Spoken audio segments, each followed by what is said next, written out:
Hi, y'all. This is discussion board 2, and I want to apologize. We've had a bug at our house, and so I kind of am on the tail end of it, so my voice is kind of scraggly, so I'll try to be quick. This is discussion board 2, and I wanted to just mention a challenge and a benefit with the OER, which is the open educational resources found on the internet, and also talk a little bit about how that can be applied to the K-12 setting, specifically upper elementary, because that's where my teaching experience is. A short definition is basically OERs are educational materials that are in the public domain or with an open copyright license.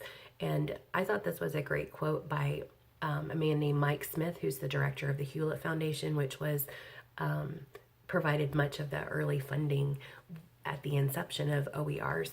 He said, at the heart of the open educational resources movement is the simple and powerful idea that the world's knowledge is public good, and that technology and the World Wide Web in general provide extraordinary opportunities for everyone to share and use and reuse that knowledge. And speaking of reuse, that's one of the common the 4R permissions in the Creative Commons license. And the Creative Commons license, from what I've read, is pretty much the main license on the internet for OERs, and those 4 permissions that allow the user to use the material are to reuse, to revise, to remix, and to redistribute. And so there are certain parameters for different material, but for the most part, those give the user that permission. Benefits of the OER. And I thought, since we're in a distance learning class, this one would be the best one. Distance learning programs can actually increase revenue by using the OER as a marketing channel. It said in the UK, they have found a 2% increase in their enrollment from students who were OCW users who became paying university students.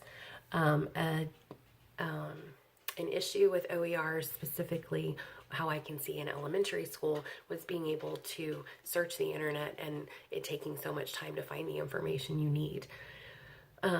So I think it would be great, especially in professional learning communities, for your curriculum directors at each school, to maybe do some research and have some information to give to your teachers, so teachers aren't spending their whole evening combing through this information that might or might not be applicable in their classroom. Okay,